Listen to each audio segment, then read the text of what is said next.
Hey everybody, welcome to the RP Tastemaker channel, where we're discussing matters of taste. Today we're talking about my top 5 local beers according to style. Let's get into it.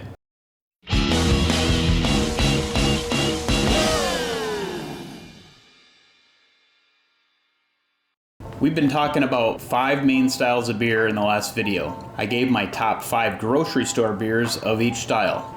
Today it's all about local beer. And since I live in Flint, Michigan, these beers are ones that are local to me. In a previous video, I talked about how I see the world of beer increasingly being divided into 2 categories. Widely distributed beers from large makers and local breweries who focus on a specific region. Be sure to check out that one if you missed it. First up in the lager category is NZ Pils from Wolverine Brewing in Ann Arbor, Michigan. Now this is where you can actually taste the advantages of small-scale sourcing and production. This beer features the Nelson Sauvin hop from New Zealand, which adds a hint of fruitiness, reminiscent of a white grape. Smaller breweries like this are where you can expect the use of hard-to-find hops and grain that wouldn't be an option for a big brewery. In this case, we have a big winner. Next up is an amber ale. This one is from Redline Brewing, and they're about 10 minutes away from me. To me, an amber is malt forward while still being balanced, and this beer nails it. It's brewed by my good friend Doug, which probably begs the question, did you pick this beer because it's great or because your friend brewed it? And the answer is yes to both. And this is the thing about local beer. Beer just tastes better when it's brewed by friends in your community. At least it does for me. Speaking of beer brewed by friends, there's a particular beer that immediately came to mind when thinking of my current favorite expression of the Imperial Stout. And this is it. The Pastry Stout by Gasoline Dean. Dean is a home brewer, so I guess you could call this hyper-local beer, and you can't even find it unless you happen to know the guy. He happens to be the fellow who currently leads the Flint area brewers. So if you're a local and want to learn about beer from a community of local brewers, consider joining that organization. Dean wanted to make sure I mentioned that he brewed this in collaboration with Josh Lynn. They made this with vanilla and cacao nibs, and then aged in a whiskey barrel. True to style, this is a rich, thick, sweet, and boozy big beer. To all this I say cheers to world-class home-brewed beers. There's a lot of really good beers being made out of people's basements and garages these days.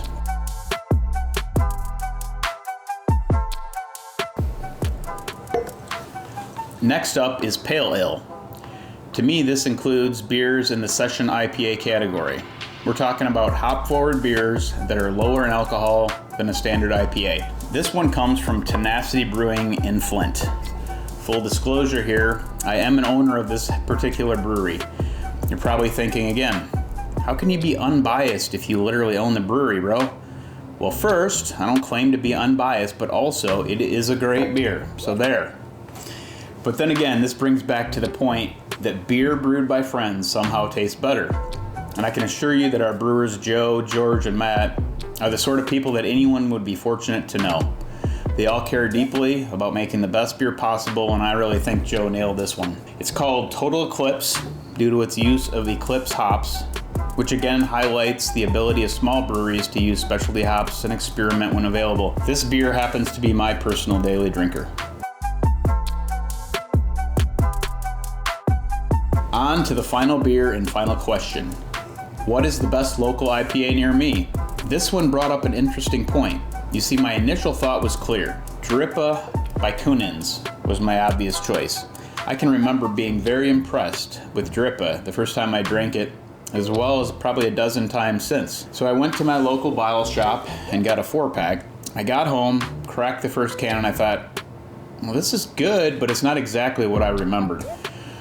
And this brings up an important point. Things do change. Sometimes beer ingredients and process change. Sometimes our palates change. Sometimes our memories are not perfectly accurate. Sometimes we're influenced by others around us.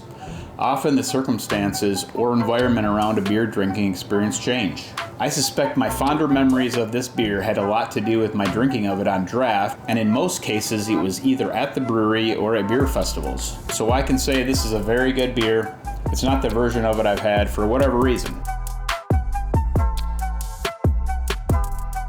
Maybe this is a good place to end this video by saying, what really matters in the world of beer is what you enjoy. There can be a tendency to overvalue the opinions of experts or even to start to think that a beer's popularity is an indicator of how good it is or isn't. As a peddler of beer myself, I sometimes get the question, what is your best beer? My answer is usually something like, it's the one you most enjoy at this time and place. So let's taste a bunch and then you can tell me. If you enjoy beer, I hope you'll be encouraged to try out your local brewery and taste a few with friends. With that, I'll leave you with a toast. May your diversity of friends and diversity of beer always leave you grinning ear to ear. Cheers.